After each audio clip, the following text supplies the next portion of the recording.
Good evening, everyone. Welcome to our Wednesday, August 26th regular City of Citrus Heights City Council meeting.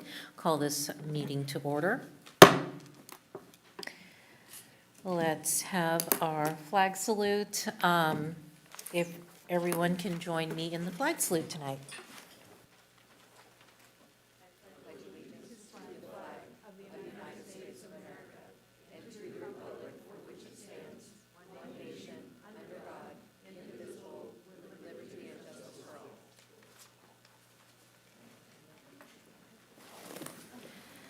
Thank you. Let's have our roll call. Councilmember Karpinski-Costa. Present. Councilmember Nelson has an excused absence. Councilmember Schaefer. Here. Vice Mayor Middleton. Here. And Mayor Lopez-Taft. Here. Next item, please. Next item is our video statement. This meeting of the Citrus Heights City Council is live and recorded with closed captioning. It is cablecast on Metro Cable Channel 14, the local government affairs channel, on the Comcast and DirecTV Uverse cable systems. It is also live streamed at citrusheights.net. Today's meeting replays on Monday, August 31st at 9 a.m. on Metro Cable Channel 14. This meeting can also be viewed on the city's YouTube channel. All right, next item, please. Next item is approval of agenda. All right, do I have a motion? Move for approval. We have a motion Second. and a second. Those in favor? Aye. Aye. Any opposed, abstentions? All right, we have an agenda. Next item, please. Next item is presentation number 4, proclamation of the City of Citrus Heights, honoring Kayak City as a 2026 Citrus Heights Business of Distinction, top of the trade.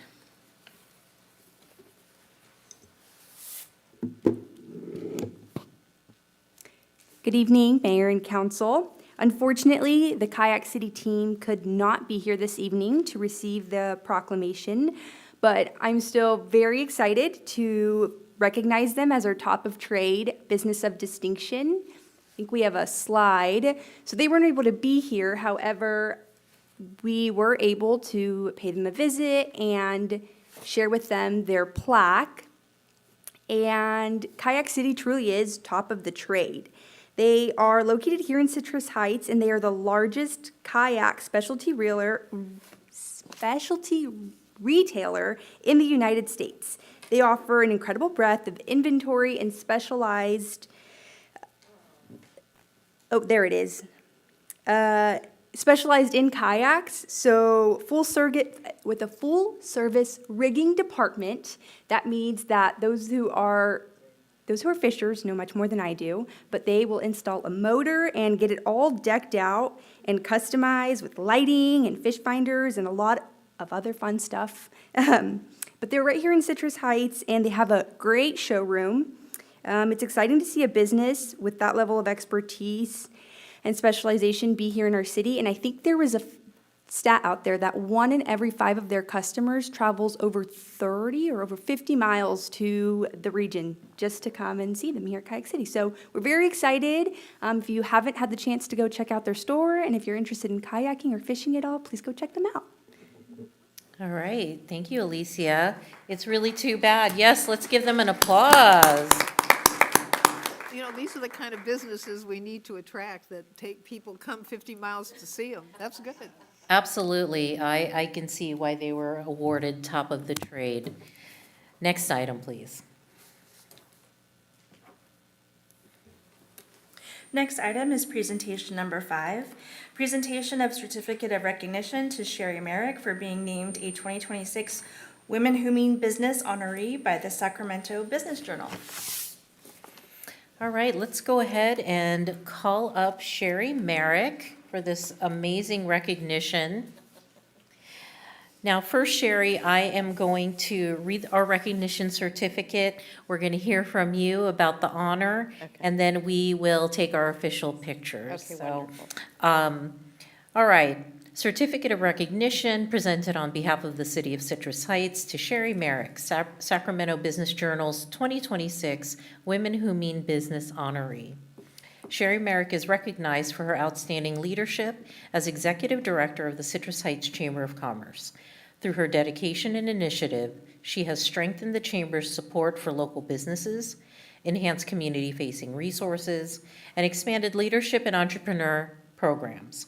Her commitment to promoting a thriving local economy and her service to the Citrus Heights business community exemplify excellence and civic stewardship. Presented this day. I am so incredibly proud to have this recognition of you, echoing the high distinction you have achieved. And, as someone who has worked with you quite a bit on the Citrus Heights Chamber Board, I absolutely echo the sentiments and reasons why you have achieved this recognition. Do my colleagues have any other statements or sentiments before Sherry speaks? All right, let's have it. Congratulations. Thank you. I cannot believe what you offer the members that join the chamber, because in the old days, all you got was your name on a list. Now you create them, they thrive because of you. You offer them the opportunities to the various events that you have throughout the month, and it's just, every Tuesday that we have the lunch, on the Tuesdays, there's always new members. It's like, and so it's incredible. Your ambassadors do a good job, and you are their leader, and it's an incredible effect on our city's economic structure. It's good. You're good. Thank you. Appreciate that. Thank you so much. Mayor? Thank you, Councilmember. Sherry, we Yes. are so blessed to have you. The difference that you have made since you've come to our community has been truly remarkable. You're getting members that aren't even in Citrus Heights. It's amazing. And so I just, congratulations. Job well done on the Best of Citrus Heights Thank you. dinner that we all going to talk about, that we attended. It was a great evening, and and we hope it was a good fundraiser for you. It was. Thank you. And it's just like, I just can't tell you what the energy that you bring is just a blessing. Thank you. I appreciate that, Tim. Sherry, the work that you've done, and we've talked about it at length over the few years you've been here, incredible. You've delivered on every promise that you've made, and on top of that, you've made us focus and dream bigger. And that's incredible, just things you've come up with and the things you've gotten us excited about.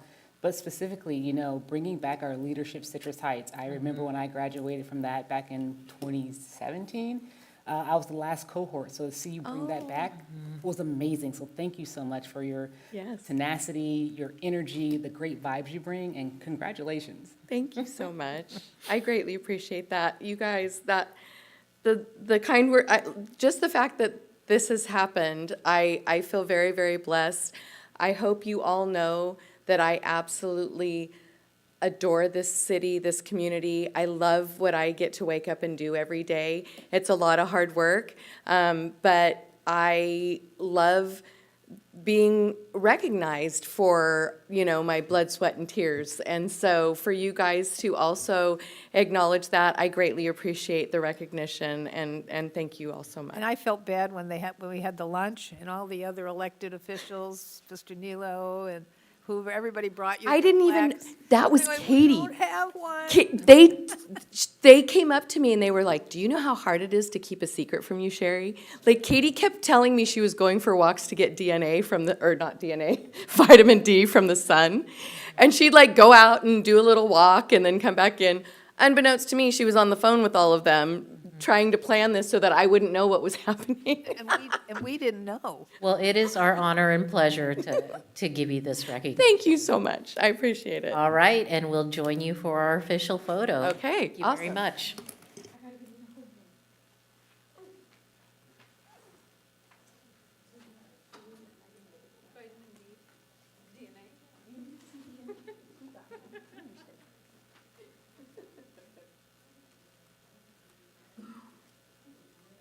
Where do we go?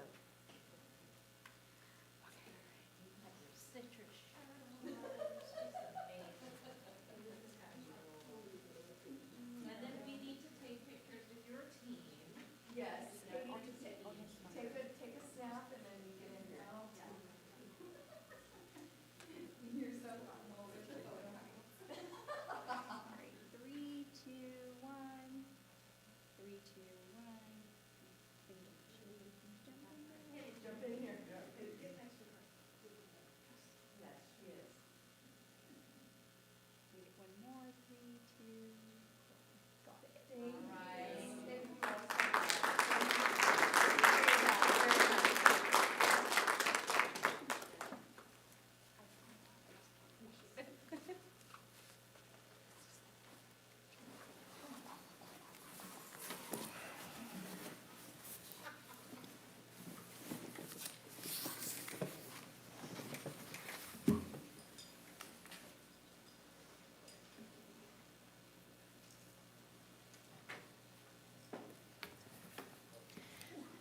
All right, wonderful. Let's have our next item, please.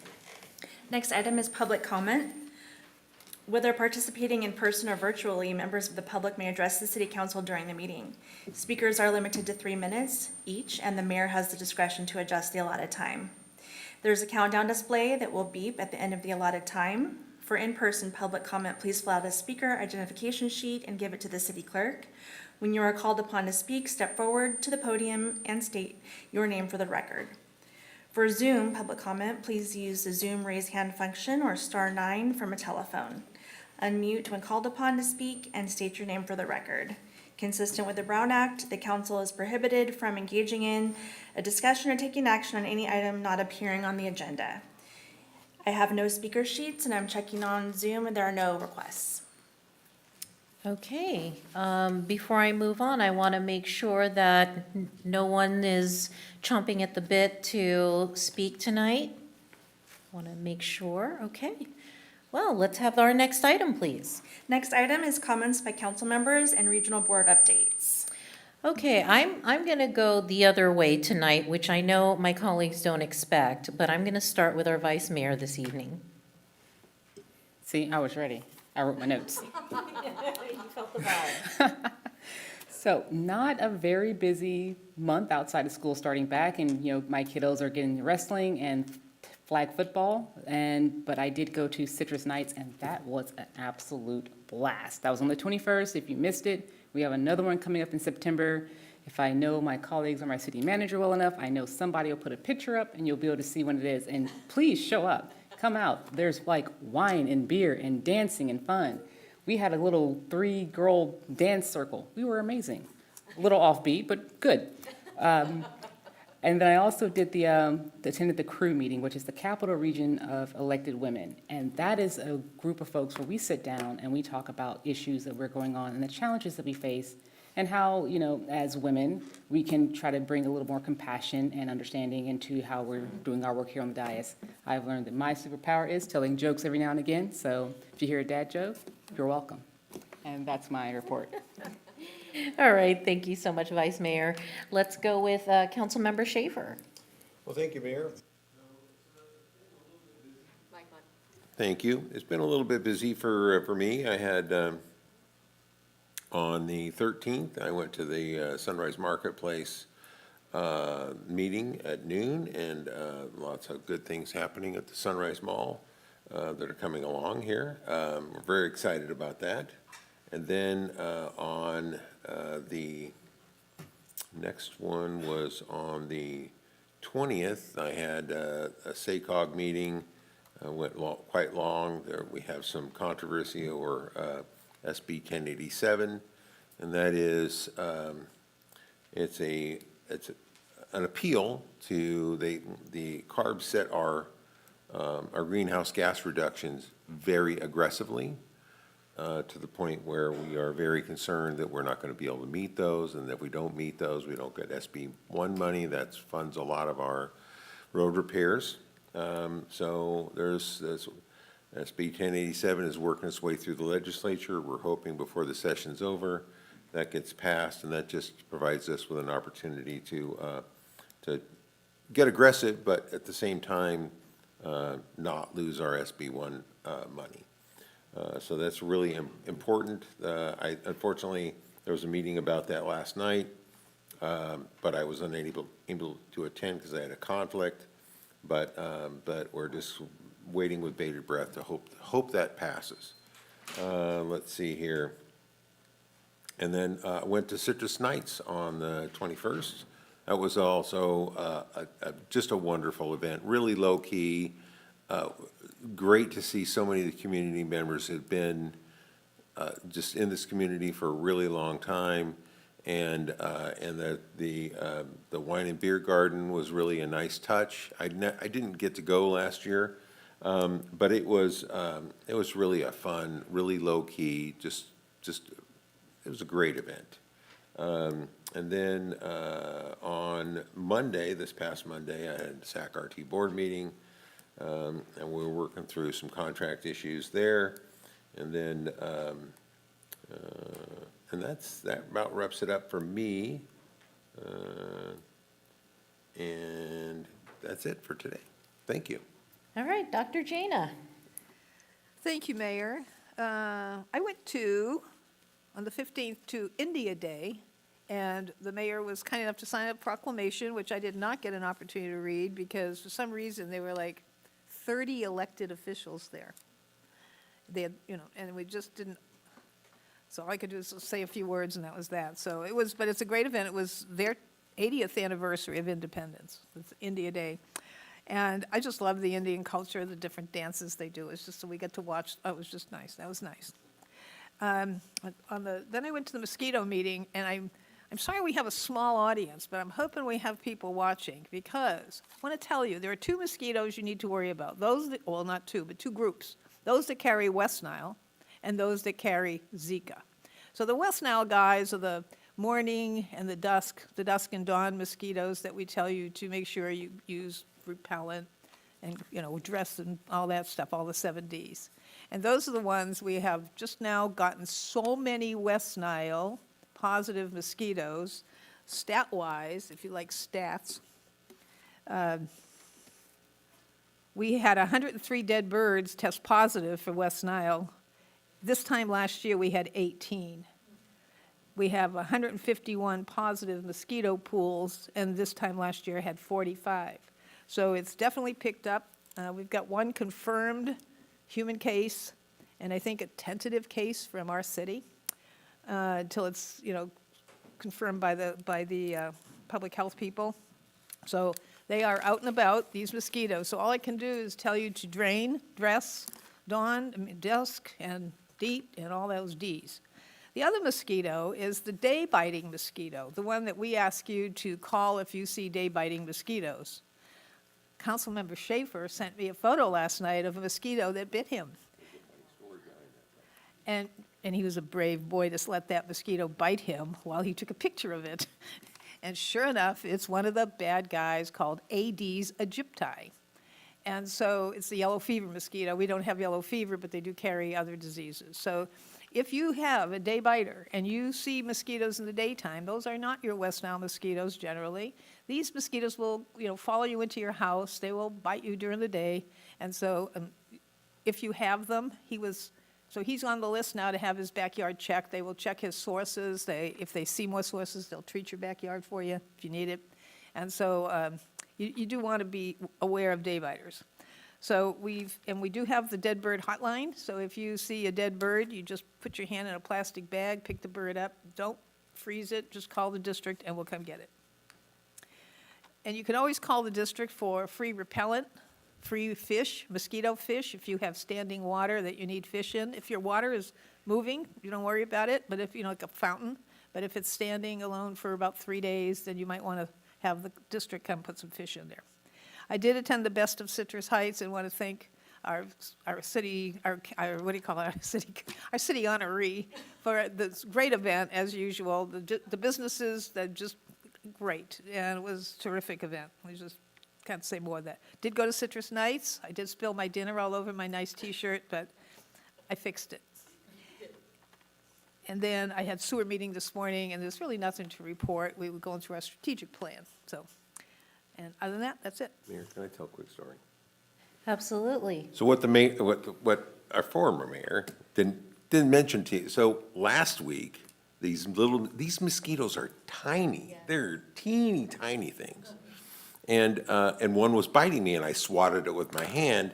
So I had it right here it was dead in the crook of my hand. And then he and I took a picture of it, and, you tell me what looks like a squashed mosquito, right? It's all squashed, so I bring it to the district, and I said, what is this? We can't say it was all Anyway, squashed. so she tells me, catch one. Catch one. How are you gonna catch a mosquito? Let me just grab that out of the air. So that was like, okay, so I'm sitting in my backyard, and they're landing all over my wife and I. And I'm like, okay, well, here it goes. I'm just gonna let this thing bite me, and I'm taking pictures of it, trying to get a focused picture of it. And so it took like 4 of them to bite me before I finally When I was got a it. kid, my mother told me, if you watch the mosquito bite you, it won't itch. So I used to, It is. Boy, the things we do so we can report them to. Oh, goodness. All right. I've had a busy couple weeks as can be, so started off my time with the Sunrise Marketplace Board meeting on the 13th. I did something fun. I'm always trying to find ways to talk about Citrus Heights in various communities, and I was interviewed by an organization called Fan Talk Live. It's a podcast for Filipino Americans, and being Filipino myself, and being an elected official is really something rare with the Filipino community, and so it was my pleasure to represent not only being a female elected, but also the city of Citrus Heights.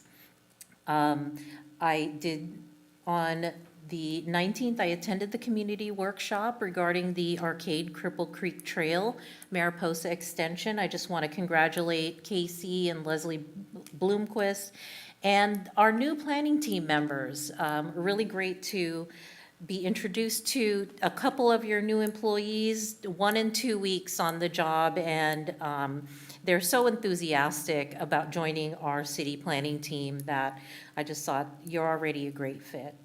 And more importantly, I met a resident, her name is Valentina, and I wanted to give her a public shout out because she was just so sweet to talk with me and her husband and share their love for Citrus Heights and how much they love that we do public meetings like this to keep everyone informed. And so I wanted to pass that on. And again, Valentina, hello. I also attended Best Of. I think it just keeps growing every year, and I appreciate that. Citrus Nights, this was even bigger than last year, and I believe the new positioning of our chamber beer garden was awesome. Kept everyone out of the heat and the sunlight, so that was wonderful. I volunteered for an organization that we've talked about here in this chamber before called Silver Wishes on the 21st for National Senior Citizen Day. And I happened to get interviewed by Bella on Good Day Sacramento because I have a senior in my life, and we were creating bouquets of flowers, and there were volunteers from flower arranging organizations, and they had flower designers, and then they had a whole team of individuals who came in to make deliveries to senior facilities and individual homes. And I just thought, what a great way. And Silver Wishes, if you're not familiar, is very much like Make-A-Wish for children, and it is for senior wishes, but the big distinction is seniors wish for very seemingly basic things, like, can you move my very heavy piece of furniture from one room to another? Can you build a handicap accessible ramp to my home because I have these few steps? So they seem very basic, but it means so much to a senior. So if you ever have an opportunity or you hear about Silver Wishes, looking for wishes, please respond if you have an idea. And they're always looking for volunteers. It was my pleasure to volunteer. On the 22nd, I attended the Veteran Community Center Luau. And if anybody saw my post on Facebook, I danced with Elvis. I sure did. I know it's going to appear somewhere, either in print or on video, because it was a blast. It was a blast. And finally, I too attended the crew meeting, which is Capital Region Elected Women's Meeting, where it's always really important to connect with other fellow female electeds in the region, support one another, give each other great ideas and advice on policy issues in the region that affect all of our municipalities. And so it is so important to network and connect with our fellow partners in the area. And that concludes my particular report. Let's go with our next item, please. Next item is the consent calendar. Item 6 is approval of minutes.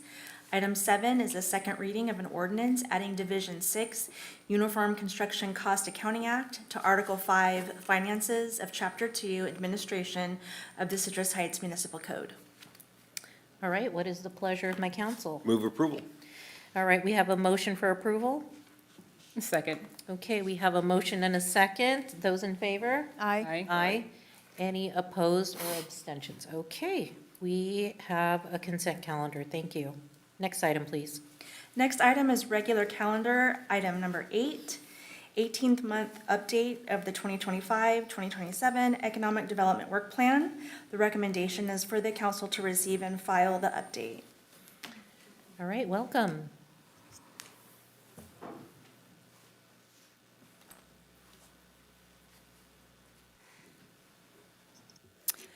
Good evening, Council. I'm Megan Huber, Economic Development and Community Engagement Director, here along with Management Analyst Alicia Aguirre to give an 18-month update on the city's 3-year economic development work plan, which essentially serves as a strategic plan for economic development. What we've done, because we are at the halfway point in the execution of this plan, is put together a more holistic and comprehensive update of economic development as it is and is forecasted in Citrus Heights. So have an agenda just to give a preview of what this is going to look like as we run through. First, we'll review the history of the Economic Development Work Plan and how it came to be. We'll also spend a little bit of time on a macroeconomic update. Next, we'll move into a commercial real estate update as it relates to Citrus Heights and relative to the Sacramento region. I will do a quick review on the status of Sunrise Tomorrow and its importance as an economic development project. And then finally, we'll move into the comprehensive economic development work plan progress, of which are 5 categories that you can see on the screen. A quick note of housekeeping. A better word, an invitation as we begin, because this is a comprehensive update. We've built in some transitions between categories where we'd like to invite council questions, feedback, comments, even anecdotes. Everyone is an economic developer in Citrus Heights, and we know that council is on the ground all of the time spurring economic development. So whatever dialogue can take place here, we're open and enthusiastic to as well. So moving into the history of the Economic Development Work Plan and how it came to be, City Council set a strategic objective in March of 2024 to prepare and present a work plan and establish a suite of incentives to specifically attract sit-down dining and entertainment options. The plan was presented and unanimously approved in February of 2025.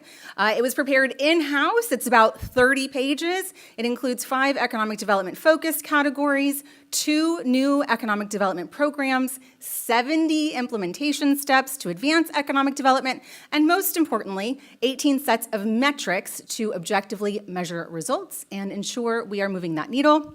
Council received a 6-month update in September 25 and a 1-year update February 26, and we are here for the 18-month update.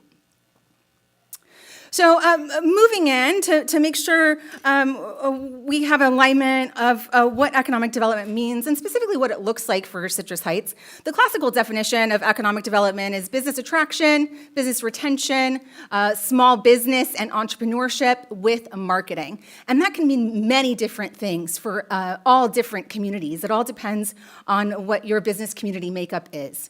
For Citrus Heights, we can really distill that into 4 main holistic categories of work. The first is to attract, to bring new businesses and investment to Citrus Heights. The second, and perhaps even more importantly, is to retain our businesses and to grow them, help existing businesses expand and reinvest. In addition to reinvesting in our businesses, it's very important that we spur reinvestment in our commercial real estate to position our aging commercial properties for their next chapter. And finally, our most important role as economic developers is facilitation, to make sure we're reducing barriers and providing greater certainty to investment. Our role is to create an environment where private investment can succeed. So pulling up, before we drill down into Citrus Heights economic development, I'd like to review some macro metrics and the current state of the economy as it relates to the region and even the nation. These numbers were taken from the Q1 2026 HDL analysis. HDL is a subject matter expert firm that we use both for sales tax reporting and analysis, along with economic expertise. Currently, they're reporting a 2.2% projected GDP growth, which is moderate. We certainly always want to see that number higher. California unemployment stands at 5.4%. There is nominal growth in projected non-farm employment, less than a percentage point, and a 2.7% projected California taxable sales. Now, again, that is a top-line number and highly dependent on if that is business to consumer, business to business, and what types of products that includes. And again, that's different for every community. So if we're looking at those top-line numbers, really the summary in the June 2026 economic forecast describes an economy that remains resilient despite tariffs and uncertainty, while fighting inflation, slower employment growth, and elevated costs that continue to affect households. If we drill down into what those macroeconomics really mean for Citrus Heights, these are 4 really important categories as it relates to Citrus Heights economic development. What we see from retail in current economic conditions is that consumers are spending, but they are more price sensitive. From a restaurant perspective, which is a target industry cluster for Citrus Heights and a specific business attraction initiative, demand remains, but certainly operating economics are tricky and increasingly challenging. And what I can tell you as boots on the ground for Citrus Heights specifically, there's even more to the story than that. We receive quarterly updates from HDL as it relates to Citrus Heights performance and relative to Sacramento County performance. And one of the latest updates we received about our restaurant sector specifically is that it's performing 11% better than the Sacramento County average. Yes, that deserves a round of applause. And it shows the importance of patroning local restaurants. Certainly it's fun to try new places, but it's even more important to contribute economic vitality to our own neighborhoods. Past that, from a real estate perspective, our second-generation restaurants are in high demand, and we see them turn very quickly. If a restaurant vacates for one reason or another, which we never like to see, it backfills in relatively short order. An example of that is Boston Pizza transitioning into Must Be Cow. For example, having an existing kitchen facility is highly valuable to recruit new restaurants. The flip side of that coin is if we don't have second-generation restaurant spaces, they are very expensive to construct. And with restaurants already operating on difficult margins, that creates a more restrictive environment. And that's one of the reasons our Sunrise Tomorrow project is so important, because that project brings in a new level of economic impact that the city has never seen. It will bring in new visitors and essentially create a new market, which makes restaurant concepts that are desirable even more viable as they make new construction. From a development perspective, as we consider these economics, we know the cost of capital and construction continue to affect project feasibility. Sunrise Tomorrow included as well, and we'll touch briefly on the city's strategy and how to mitigate some risk in that category. And then finally, from a recruitment perspective, businesses are more selective, which means it makes site readiness and certainty increasingly important. Folks really are looking for turnkey opportunity so they can start up and operate as quickly as possible with the least amount of capital investment as possible. So moving in, let's talk more about what commercial real estate looks like in Citrus Heights right now.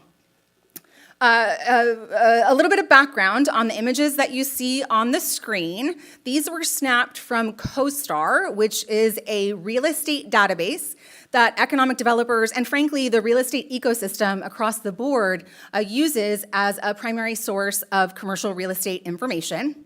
And what you see on the left side is all currently listed available retail real estate in Citrus Heights. That's not that many pins in relativity. Even less pins is the snap on the right-hand side, which represents current available office real estate. One of the metrics that the Economic Development Work Plan defines to proof point that we are making progress toward our goals is to decrease our vacancy rates. And you see two numbers at the bottom of each of those snaps. Speaking first to retail vacancy, when the plan was approved in February 2025, we had a baseline measurement of a vacancy rate of 12.1% in the retail sector. When we pull up the vacancy rate today in real time, which is technically the end of second quarter because these are calculated in terms of quarters, so the end of June, we show that we are at a vacancy rate of 16.4%, which means our vacancy by those calculations has increased by 4.3%.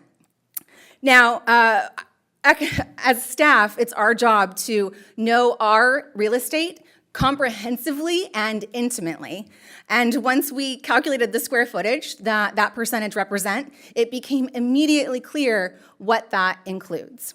That included the women's Macy's, which is about 200,000 square feet of retail square footage, along with a handful of other big box vacancies that have happened in the last 18 months.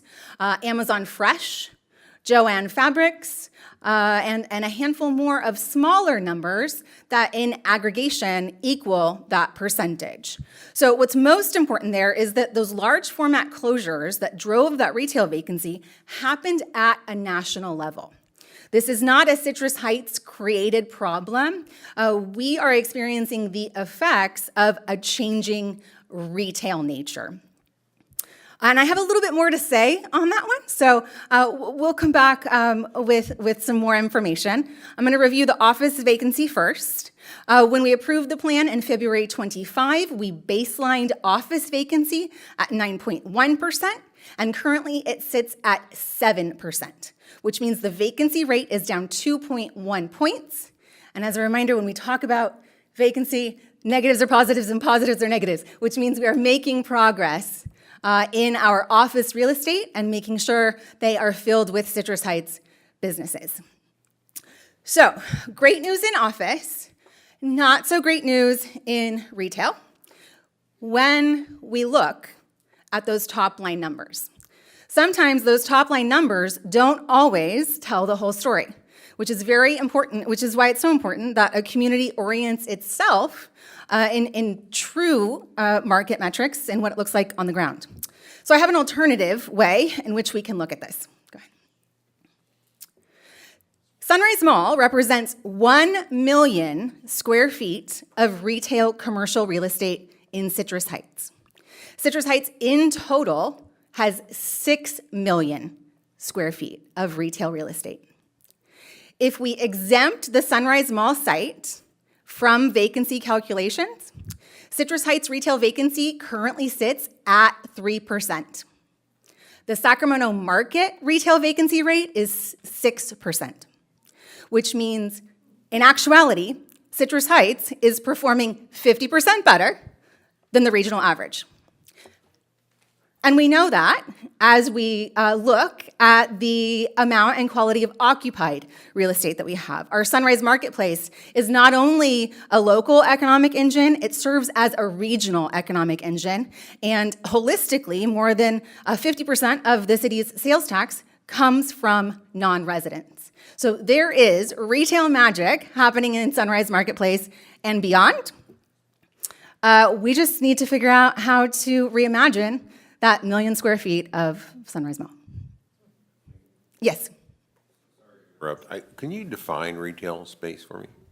What does that mean? It means a retail store frontage. Okay, does that include restaurants? Yes.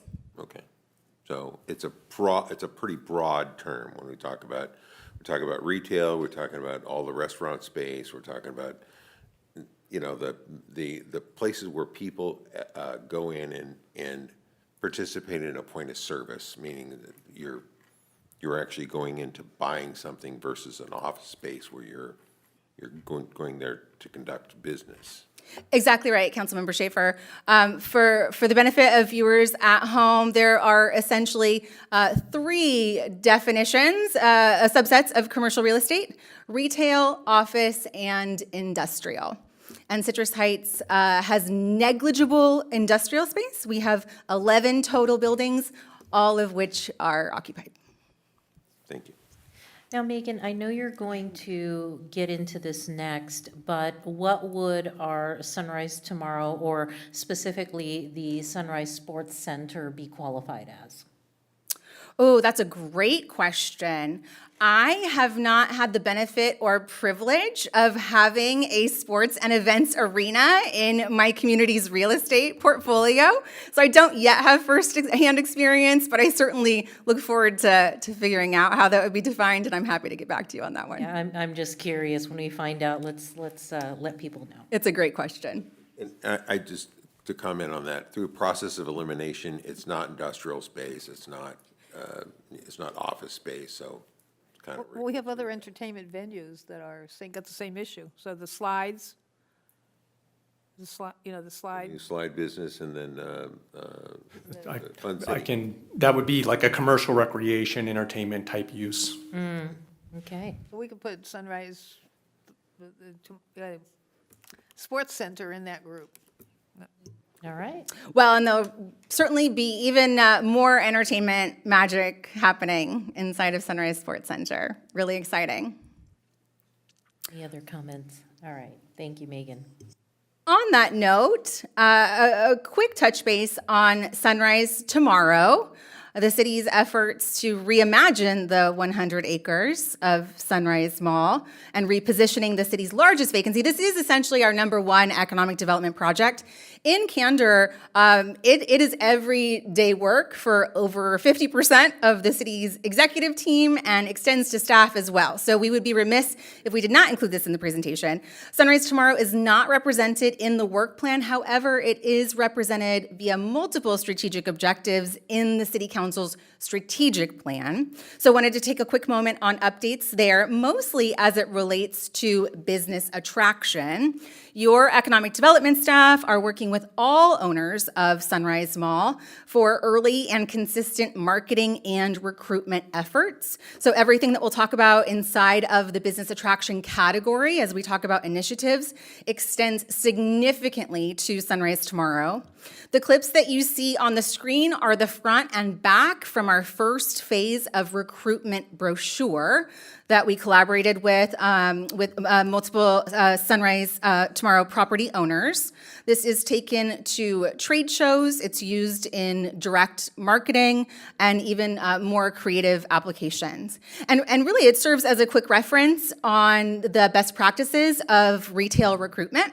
So anytime we're pounding pavement to prospect for new businesses, all marketing materials have quick information orienting Citrus Heights as Citrus Heights relates to both Sacramento and California, because many of the companies that we work with are out of region and out of state, which is why it's important to plant a flag for the jurisdiction. We spend quite a bit of real estate and marketing materials talking about not only the existing demographics and traffic volumes of this site and any site, we're also talking about the forecasted demographics, traffic volumes, visitor information, and more to make sure that these prospective concepts have a good understanding of really the exponential power of the Catalyst project and the future development of Sunrise Tomorrow itself. So if we were to summarize this holistic review of macroeconomics and Citrus Heights commercial real estate and what that means, these are really the three guiding principles that make up the foundation of our economic development work. The fact of the matter is Citrus Heights is a built-out community. There is not a lot of room for new construction outside of Sunrise Tomorrow, which is why Sunrise Tomorrow is so important. Past that, it means reuse and reinvestment in other commercial properties is pivotal to making effective business recruitment happen. We also have a focus on quality over quantity. Because we have limited real estate, we want to make sure that we're capturing the right concepts the community desires, the concepts that create neighborhood vibrancy and bring strong businesses and create productive commercial properties. And then finally, we know the most effective equation is public action combined with private investment. We influence the environment, we create the conditions for investment, and it's the businesses and property owners that ultimately make it happen, which is why this collaboration is so important.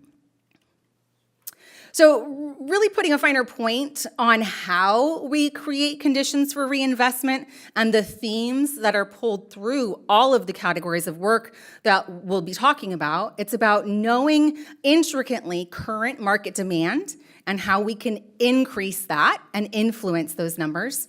It's about site readiness. It's about working with property owners, property managers, property brokers, even our own policies to make sure that we have as much site readiness as possible to be attractive to potential users. And it's about providing regulatory certainty and removing as many barriers to entry as possible for development, making sure we have the right business climate. Everyone in Citrus Heights is an economic developer, and it's important to act that way. And it's about creating a sense of place. It's about placemaking and standards of care. An example is our Citrus Heights Cares program and all of the initiatives for beautification to make sure that we have the welcome mats rolled out for the Citrus Heights business community. And it's about partnership. All of this can only happen in collaboration with all of the partners involved in economic development. So we're going to talk a little bit more about what that looks like as it relates to the implementation of our economic development work plan. And I'll pause here real quick and see if there are any questions, thoughts. So the work plan is designed around 5 categories: business attraction and development services, business retention and expansion, small business support and innovation, marketing and placemaking, and organizational culture. I'm going to review business attraction, and then I'll pass it to Alicia, who will review the remainder.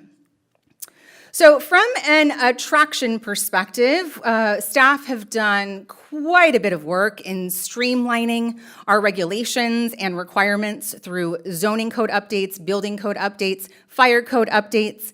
Alicia serves as our development liaison from economic development, along with all of the development-oriented staff in City Hall and our external partners.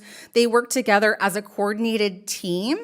We have specifically a project coordination team that meets at minimum twice a month to review our project funnel, remove any bottlenecks, and making sure we're providing VIP red carpet service to businesses looking to start up in Citrus Heights, and that includes pre-application meetings. There was also an effort to codify our no work certificate of occupancy process, which is even another way we took a step to proactively streamline and remove burdensome regulatory requirements for turnkey opportunities, businesses looking to go in without any construction improvements, and that has proven great effect. From a marketing perspective, the city has represented at quite a few trade shows. ICSC stands for the International Council of Shopping Centers. That is the preeminent retail ecosystem business recruitment trade show that involves the entire ecosystem: property owners, property managers, brokers, retail concepts, restaurant concepts. The list goes on. And we have attended 4 trade shows since the plan inception, and there's even one coming up here in September. And without giving away any leads, hopefully council will take my word for it, it's been very productive from a business generation standpoint, especially in target industry clusters for Citrus Heights, and I'll review those in just a moment. Alicia did a ton of great work on our Opportunity Zone nomination. This one's really excited. Citrus Heights was ineligible for Opportunity Zones 1.0, and unfortunately, it locked us out of a lot of catalytic investment conversations.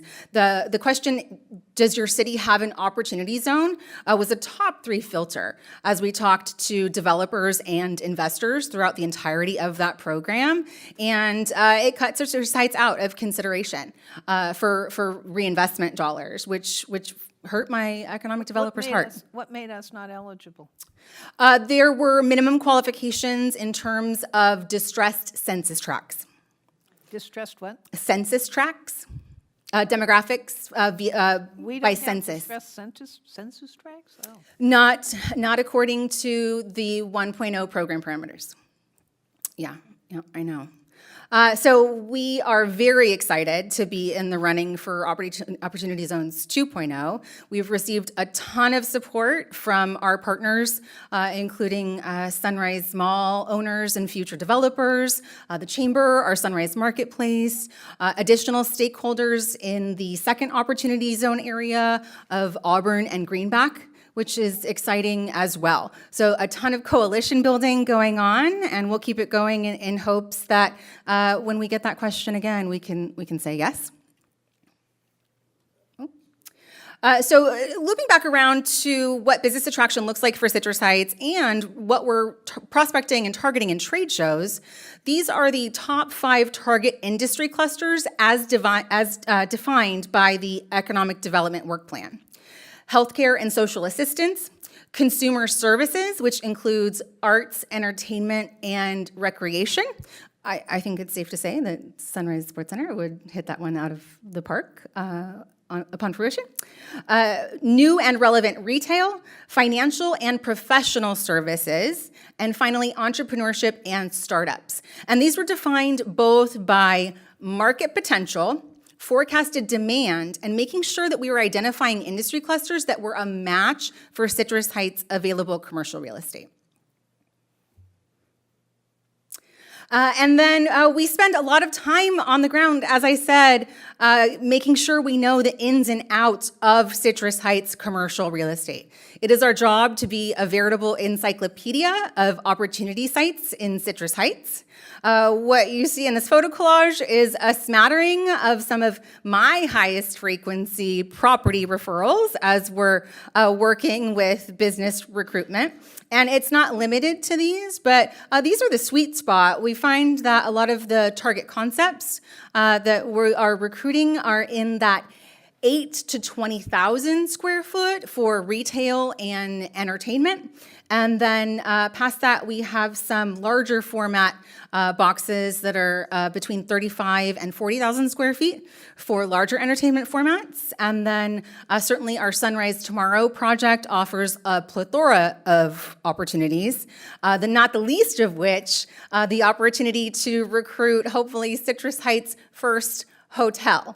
So we are implementing proactive recruitment in the hospitality segment because certainly we'll be bringing in a ton of new travelers with the Envision plans for Sunrise Tomorrow. And with that, I will pass it over to Alicia.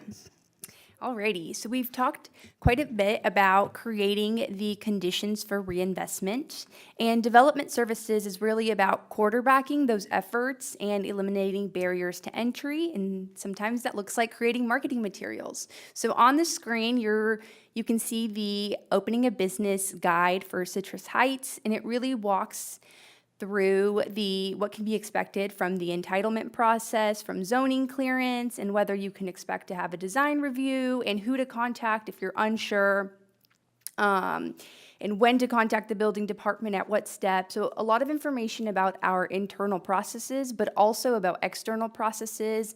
There's contact information for the permitting processes at SAC Metro, California Citrus Heights Water District, and Sacramento Sewer District. So a lot of good information. This is also available on our website with clickable links, and is really come in handy when trying to get people from concept to kind of think about what it takes to open a brick and mortar location. Any questions about business attraction and business development services? I actually just have a comment. If you can flip back to the last, I really think this is something that has been needed for a long time, so I appreciate you putting something together. I'm sure our chamber has influenced some of this because of difficulties with certain businesses. So I just really appreciate having this guide, because there's nothing more simple than saying, here's step one, here's step two, et cetera. Because most of the time, business owners are enthusiastic about the business they will open, not about opening the business. Totally, yes. So, do my colleagues have any comments as well? All right. All right, I just wanted to put that in. Thank you. That's a great comment, Jane. I think that's also a really good tool right there. Thank you. Yeah, thank you guys for that feedback. And I do have copies available if anybody's interested in grabbing one. Come find me. In the area of business retention and expansion, we mentioned earlier moments ago the suite of attraction tools that are available to us. They can also be leveraged for retention and expansion. We had a cool case use for PSM Monuments. We got to use a sign grant for their expansion. We have brought back business toolkits, and since then mailed out 250 business toolkits. Those are really the welcome and first introduction to Citrus Heights for those that are opening their storefronts here. They include a welcome letter from us, great information like our directory, information from resource partners. We do, whenever the expertise is not available in-house, we do a lot of referrals to partners who provide services at no cost to our businesses. SBA will do the Small Business Development Center. We'll do work with them to flesh out a work plan or get them loan ready, and we will make that referral any opportunity we can. So there's information in the business toolkit about those partners as well, but as well also information about other economic development programs in the region, like the Sac Sewer Confluence Program and SMUD's Seed Program.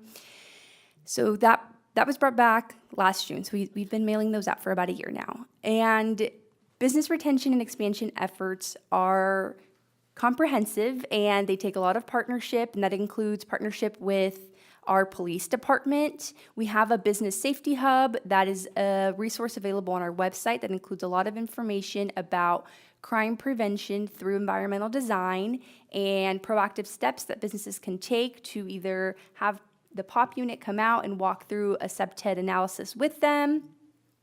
We also had the opportunity to collaborate with the Community Development Department and the Police Department on the Commercial Property Reoccupancy Ordinance, where we offered an economic development lens and flexibility and a real focus on reoccupancy to what otherwise is just, or could be, a regulatory framework.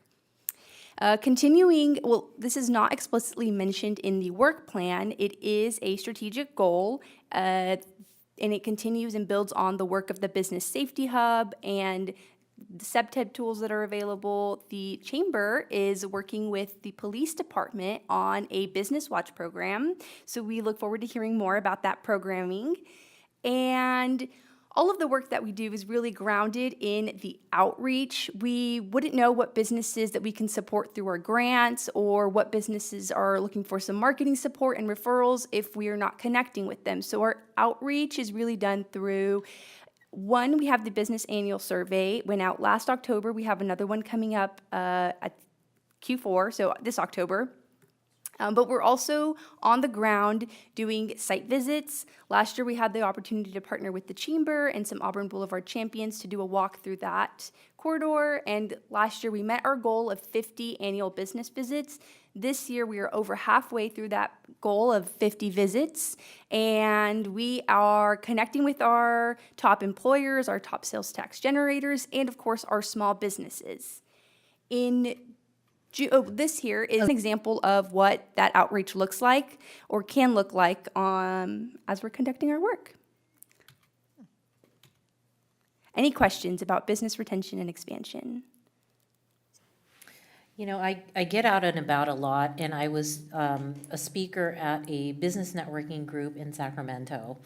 And I've been using this example so much that I just have to say it out here. Where when I was talking to the businesses in Sacramento, I was talking about, this gentleman who hosted the meeting was at his new business restaurant, and it took him over a year to open. And I said, oh gosh, did you ever have a conversation with Citrus Heights? And he said he did not, but they're looking for a second restaurant. And so I told him, I said, you need to take a look at Citrus Heights. We are open for business and we will work with our business owners. And I've heard that echoed with other businesses that we've done ribbon cuttings with, because it's very important for me to talk about what was your experience? Why Citrus Heights versus another location? Another grocery store opened in Citrus Heights, very small format grocery store. And the owner had been trying to open in Sacramento County for several years. And then he suddenly opened in Citrus Heights, and he said, this has been the most very different experience opening in Citrus Heights, just a few miles away from where I wanted to open in Sacramento County. And everyone was so helpful here. And so I just want to tell you that we are hearing stories out in our community about new businesses joining Citrus Heights community because we are good to our business owners. They do feel they get VIP treatment, both from the city side, our chamber, and it's working. And so I just want to encourage you that I hear a lot of stories from the business owners themselves. Thank you so much for sharing. I am excited to include an update there that we have connected with that business owner that you mentioned, and we look forward to extending the red carpet to them. I'm pretty excited about the work that can be done there. Yeah. Okay, small business support and innovation. One of the plan is very intentional about including small businesses in existing events. Last year, we had the opportunity to support Smash Sacramento through the Economic Development Support Fund, and he transformed his parking lot into a family-friendly fall festival, and it supported 25 small vendors that were there. It drew over 500 people to the area, and it really activated the space. This year, through May's Bike Month, we were able to include Beach Hut Deli as part of that programming. It was a brand new event, and they happen to be a business that's along the Arcade Cripple Creek Trail and a great stop for lunch if you're riding your bike on the trail. So they were out there handing out some coupons and highlighting that they're a good stop on that trail. There was also lots of local business participation at Tools of the Trade, from workforce development organizations to retail businesses like Purpose Bill and Red Wing. And then the city gets the opportunity to attend career day events from time to time. And this spring, we got to partner with Mesa Verde High School to extend that invitation to our local entrepreneurs so that they can come and talk to the students and share their opportunity or share their stories about coming to entrepreneurship, and then also just local employers that we're hiring. Technical assistance, I mentioned earlier, if we don't have the expertise in-house, we are referring people out to our service partners, the Small Business Development Center, Access Plus Capital. This looks like getting people, whether it's capital that they're looking for and maybe they're not, their needs aren't a good fit for an existing funding program.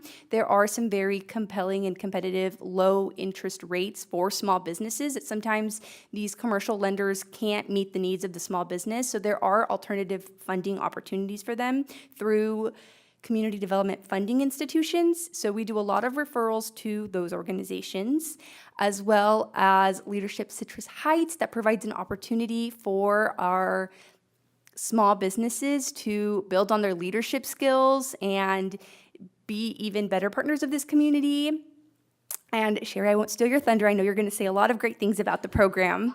And I touched on the toolkits already, and a new area that we're sort of fleshing out now is the resource for food entrepreneurs. There's a section on our website dedicated to information for those who have a concept in mind, and there's information about where you can access a commercial kitchen to test out your recipes and be in compliance with the local health regulations. And there are also incubation programs in the region where you can go through a cohort and learn from other food entrepreneurs. So all of that information is available on our website, and it's just one of the many ways that we support entrepreneurs, and especially those who, it also helps us build our pipeline for restaurants in the area. We know it's a focus, and sometimes the overhead costs are a lot, so kind of building that pipeline and getting started with lower costs is very important.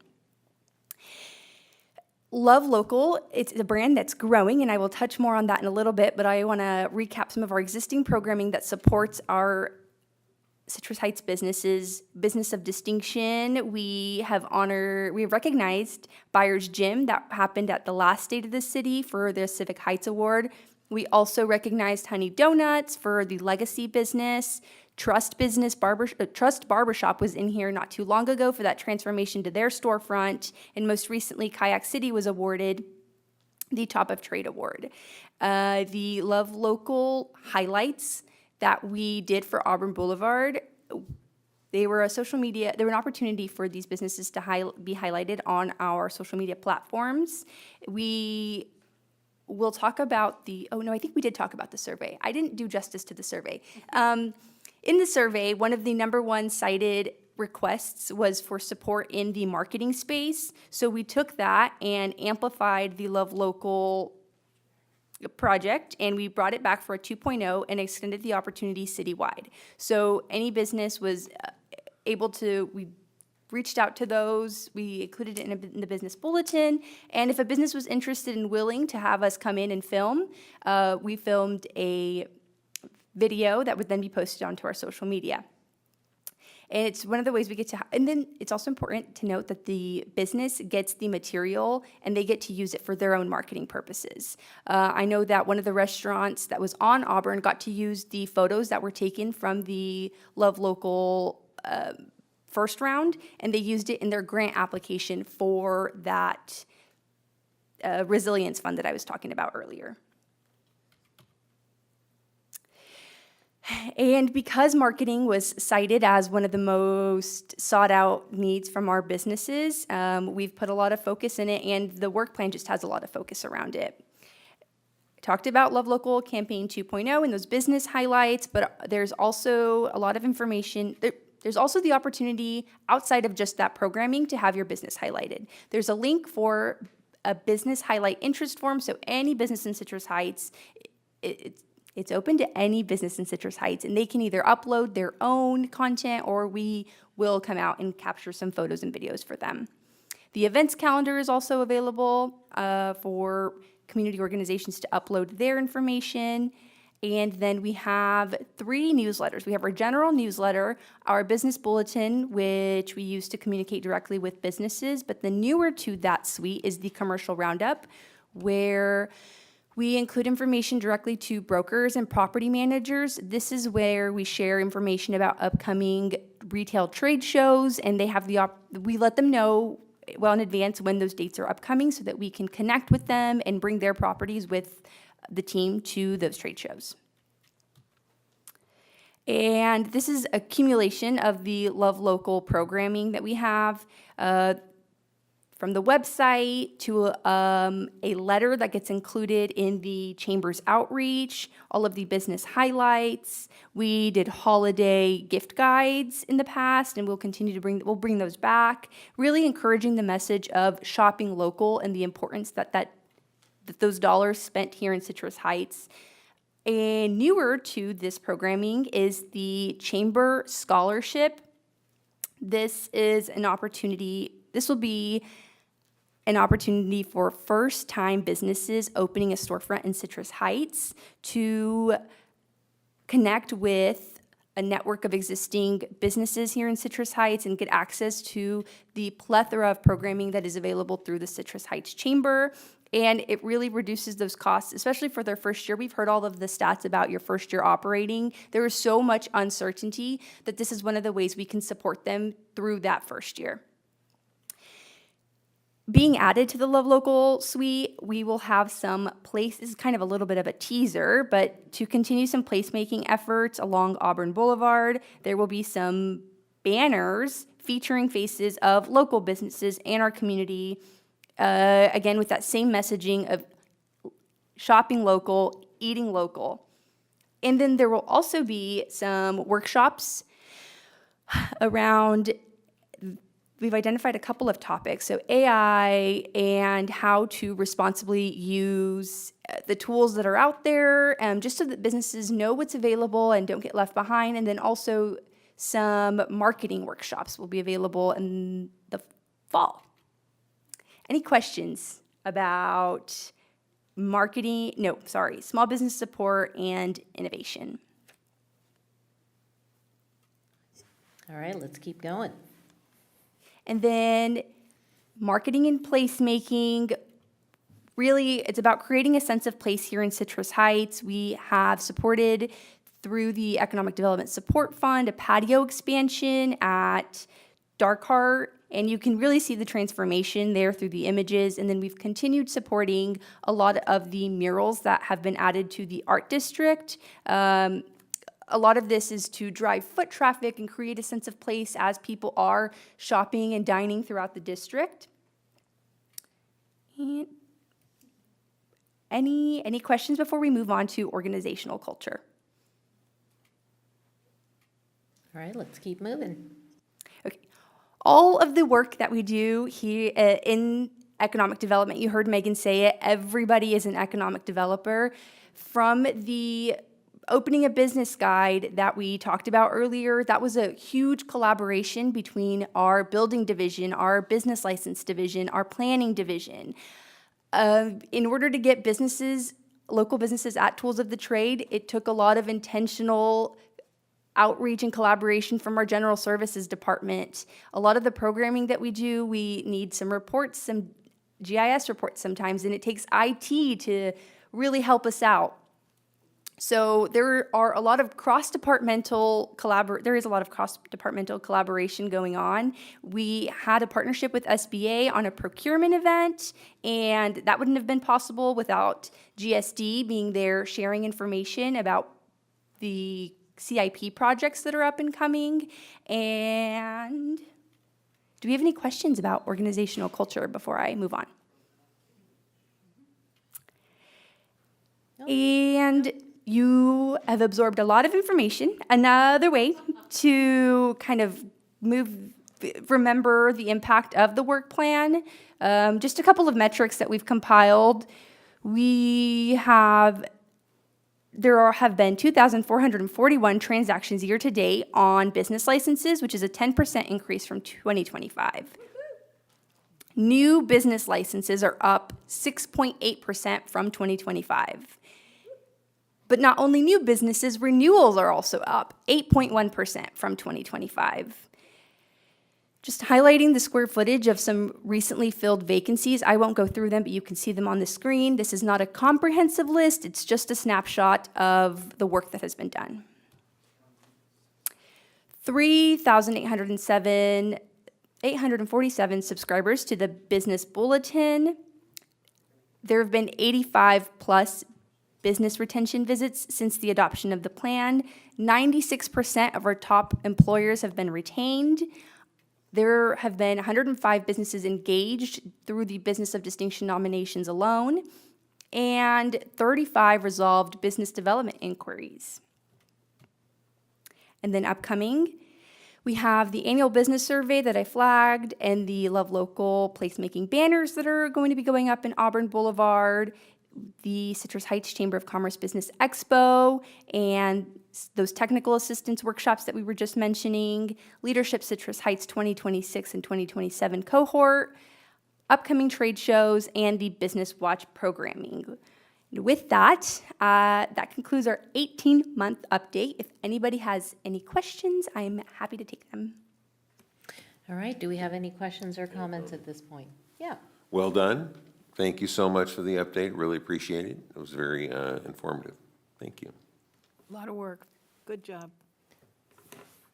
Vice Mayor. I just want to say that that was a very robust update. It was a lot to take in, but that is because over the past 18 months, you guys have done an incredible job of implementing all of this stuff. I just there were some things that I didn't know about. Like I knew about all the artwork, but I didn't know about the local businesses that we were still, connecting to resources and helping.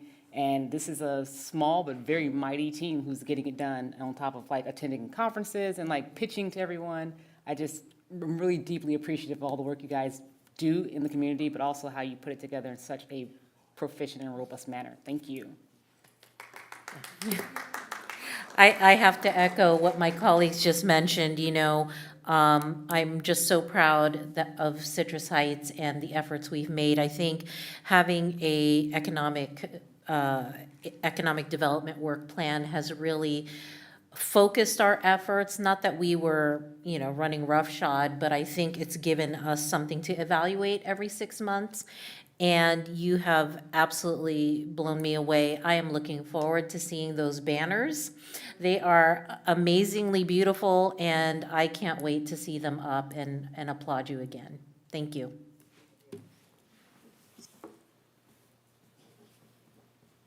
All right, let's see here. Next item, please. Any additional questions before we conclude? All right. Next item, please. Thank you so very much, and I think that truly deserves an applause from us.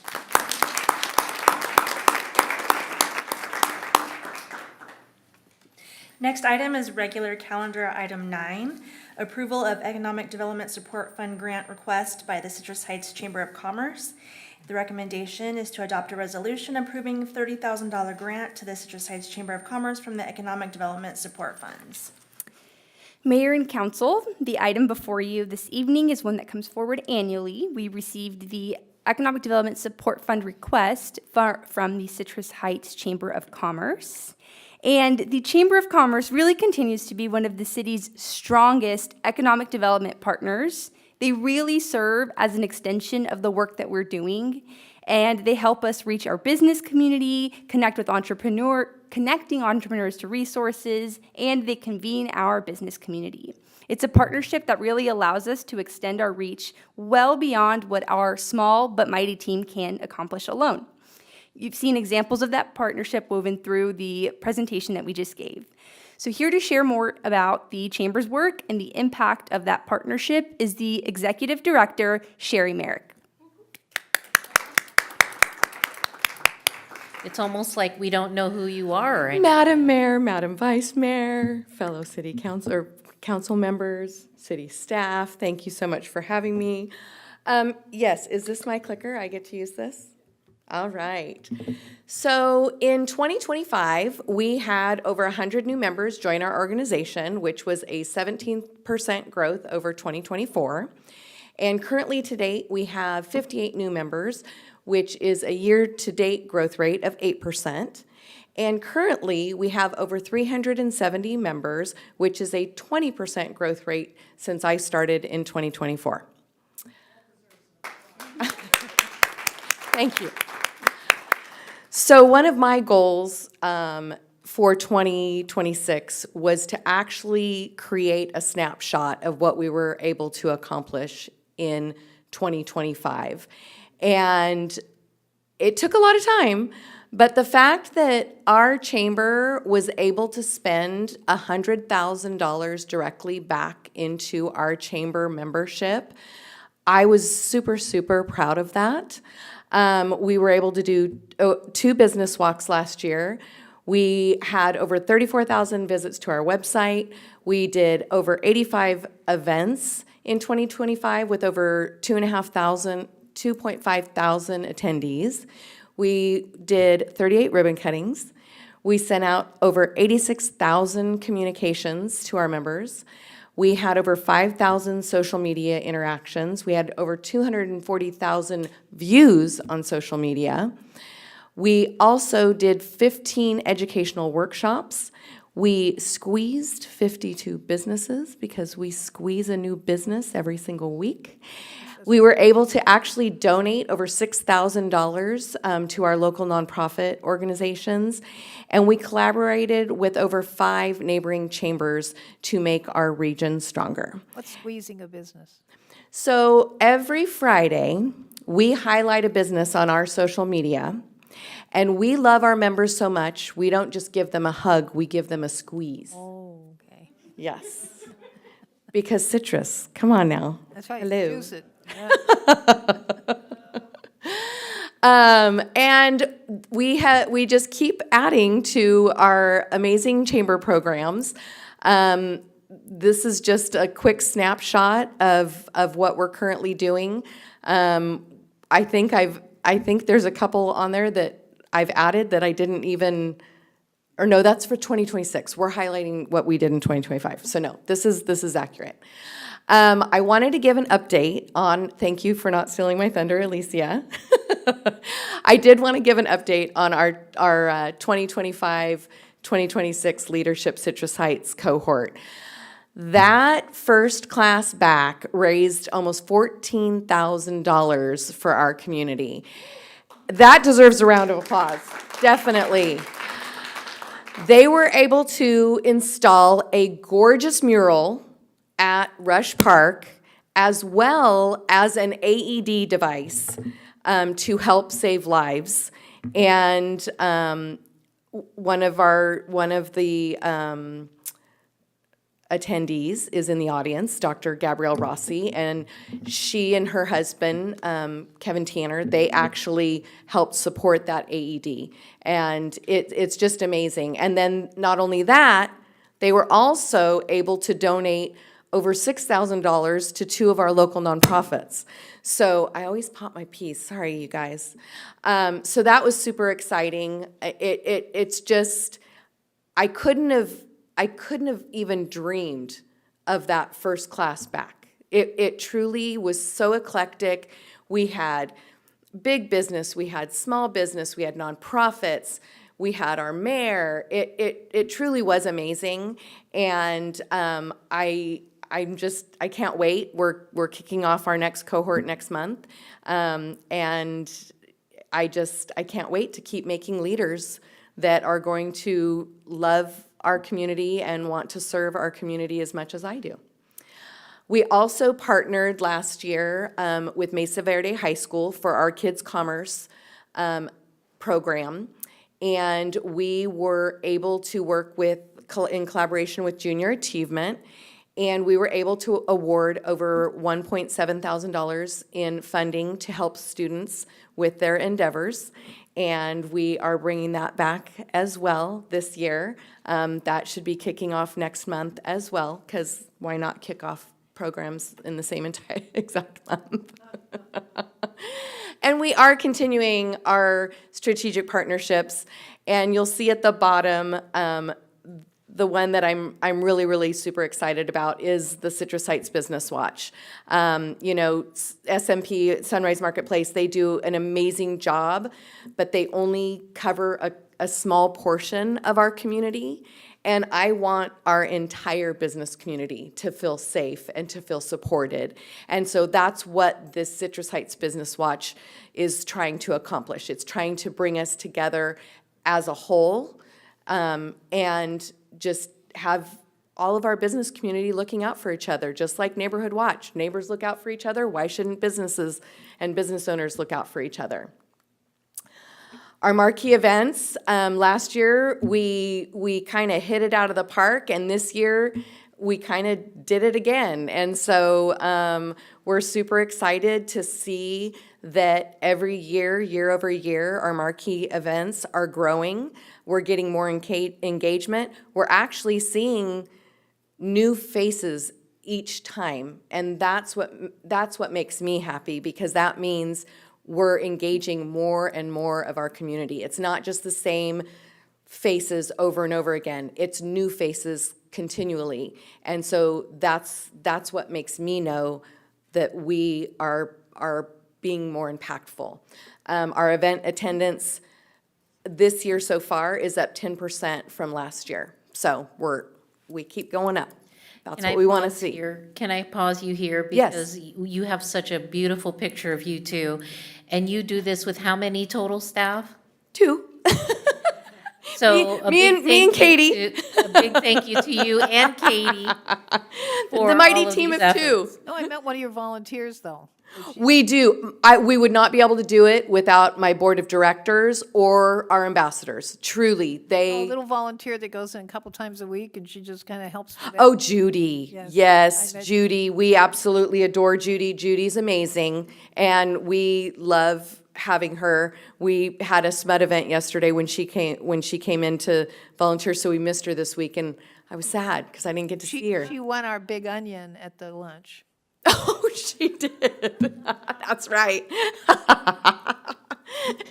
Also, community involvement.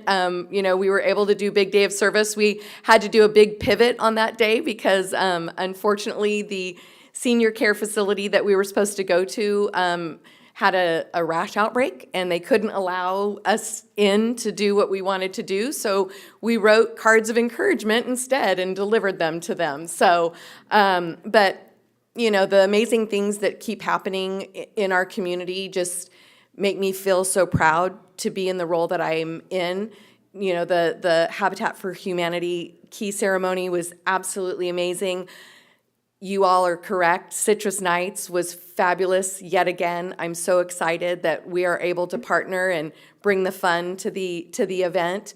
National Night Out was, again, so amazing. Last year's tree lighting, Santa workshop, Katie and I got smarter. We got different strings, so my fingers weren't bleeding the next day. We got satin instead of twine, and so we were able to do all of our little ornaments for the kids, and my fingers were okay. And of course, City Scoop. City Scoop, I just absolutely adore that our community does that. Summer months are hot, and in our community, and so the fact that our city is like, hey, come have a sweet treat on us that's cold and it'll cool you down. It's amazing. And that's it for me. I tried to rattle through that as fast as I could. Do you guys have any questions for me? Do we have any other questions or comments? Just to comment how wonderful you are. I mean, Oh. we said it before, but what you're asking for tonight is just a small, tiny investment for us for what we get back. And it's, Thank you. I appreciate that. Thank you so much. Oh, Tim's gonna grill me. Here it comes. No. Not at all. Because I am on the board and because we are deciding on something of a financial impact, I'm going to recuse myself on this vote. Okay. And so I'm going to ask our vice Uh-oh, mayor I get the gavel. Hand it over. to proceed with the next proceedings. Just don't hit me over the head with it, please. Oh, I would never. I do have a comment, though. Okay. I used to groan about this particular piece right here. I feel so good about this. You just done a great job. Thank you. Really Tim. wonderful. Thank you. I appreciate that very much. Any other comments? I made mine. Okay, Oh, she really recused herself. She left. just double checking. All right, what is the pleasure of the council? Move approval. I second. Staff We have recommendation. a motion and a second. All those in favor? Aye. Do we need a roll call vote on this? No? Okay. Good. Cool, well, so moved then. Congratulations. Thank you.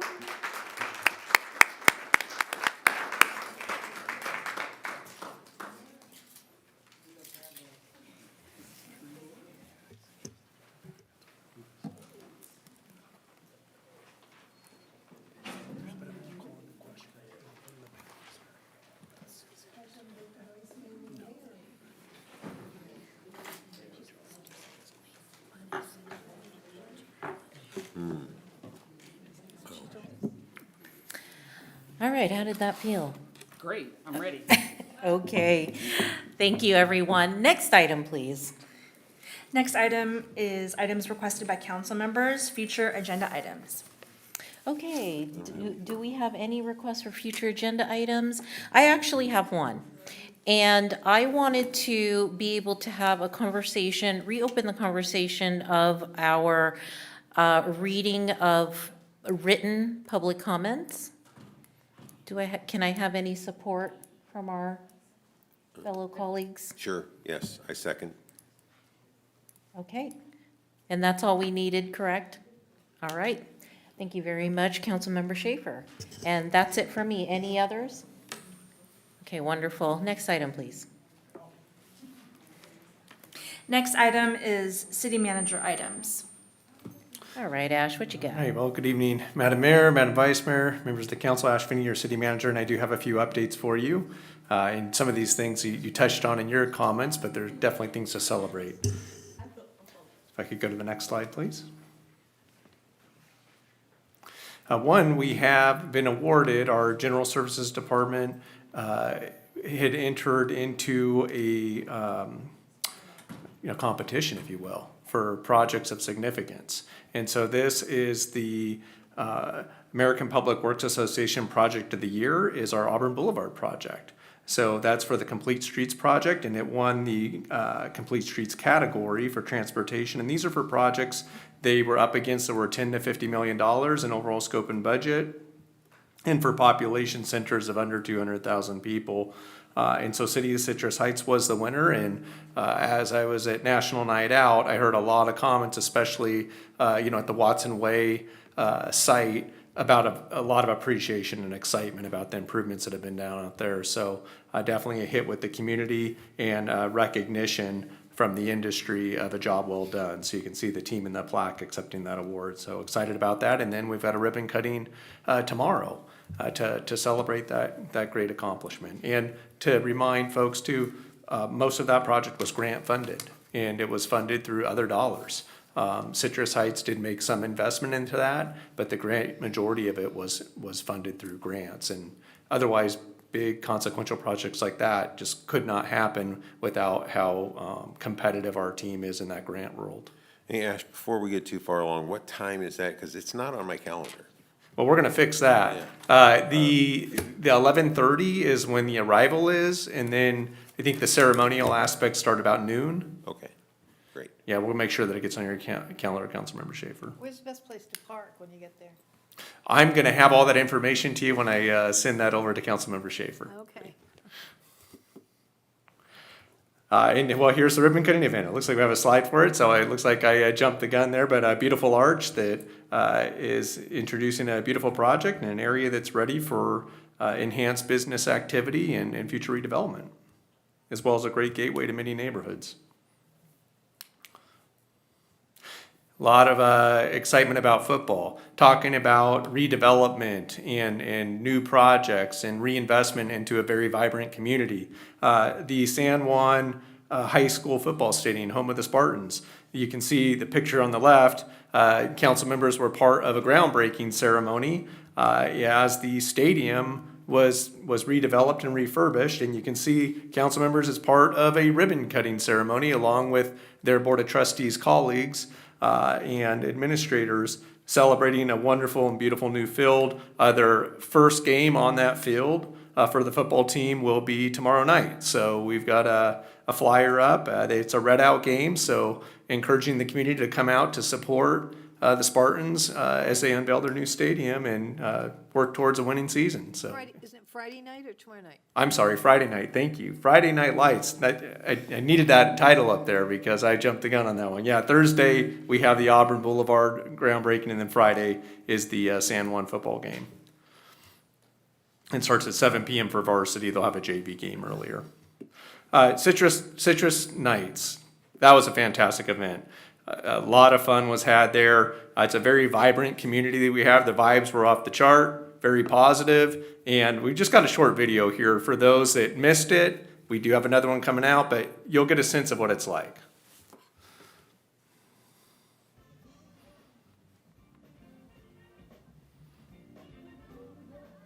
Oh, wow. They weren't really that short. Yeah, it looks like sometimes we try things and it looks like it's a little out of adjustment there, but lots of people having fun. Yeah. Great sky too.